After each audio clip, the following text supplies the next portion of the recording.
Hello students, my name is Mustaid Alam, Assistant Professor, Department of Economics, Nandlal Singh College, Daudpur. So today's topic is consumer surplus. Consumer surplus, also known as buyer surplus, is the economic measure of a consumer's benefit. It is calculated by analyzing the difference between the consumer's willingness to pay for a product and the actual price they pay, also known as the equilibrium price. A surplus occurs when the consumer's willingness to pay for a product is greater than its market price. Consumer surplus is based on the economic theory of marginal utility, which is the additional satisfaction a person derives by consuming one more unit of the product or service. The satisfaction varies by consumer due to differences in personal preferences.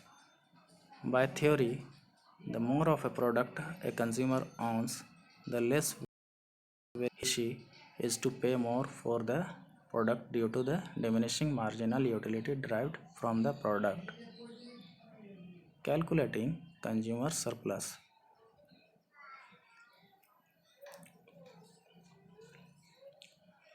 Graph illustrates the scenario of consumer surplus. The point where demand and supply meet is the equilibrium price.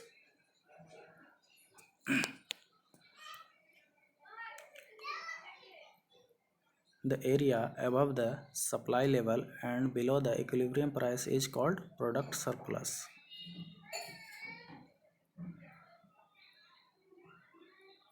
And the area below the demand level and above the equilibrium price is the consumer surplus.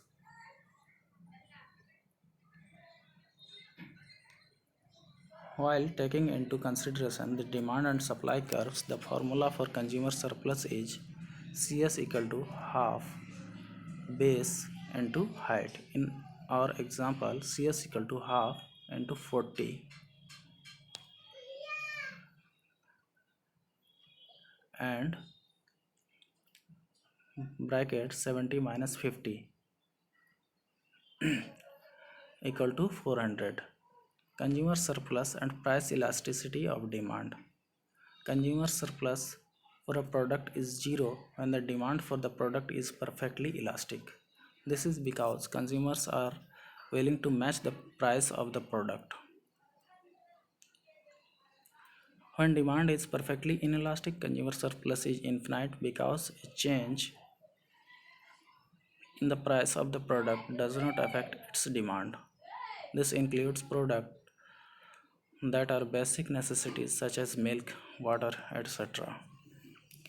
Demands Demand curves are usually downward sloping because the demand for a product is usually affected by its price.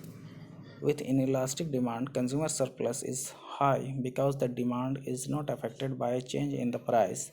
The consumers are willing to pay more for a product.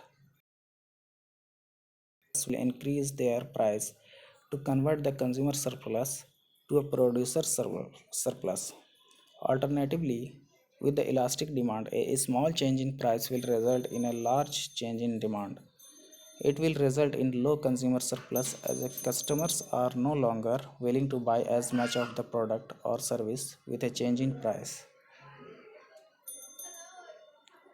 Law of diminishing marginal utility. According to economists Alfred Marshall, the more you consume a certain commodity, the lower the satisfaction derived from each additional unit of consumption.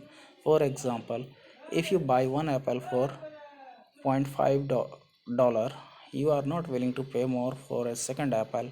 At the same time, the utility derived from the consuming the second apple is lower than it was for the first apple.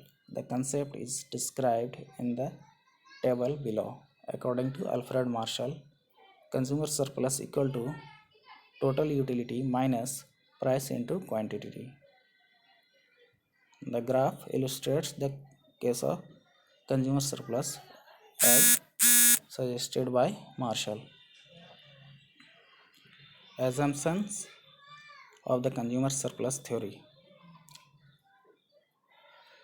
Utility is a measurable entity. The consumer surplus theory suggests that the value of utility can be measured. Under Marshallian economics, utility can be expressed as a number. For example, the utility derived from an apple is 15 units. That is why Marshallian consumption consumer surplus theory, utility is kind of cardinal utility. Second, no substitutes available. There are no substitutes for any commodity under consideration. 3. Ceteris paribus. It states that consumers' taste, preference, and income do not change. 4. Marginal utility of money remains constant. It states that utility derived from the income of a consumer is constant. That is, any change in the amount of money of a consumer does not change the amount of utility they derived from it. It is required because without it, money cannot be used to measure utility. Law of diminishing marginal utility. It states that more of a product or service is consumed, the lower the marginal utility derived from the consuming each extra unit. 6. Independent marginal utility. The marginal utility derived from the product being consumed is not affected by the marginal utility derived from consuming similar goods or services. For example, if you consume orange juice, the utility derived from it is not affected by the utility derived from apple juice. Conclusion. Consumer surplus is a good way to measure the value of a product or service and is an important tool used by governments in the Marshallian system of welfare economics to formulate tax policies. It can be used to compare the benefits of two commodities and is often used by monopolies when deciding the price to charge for its product. So that's all in this lecture of consumer surplus. Thank you.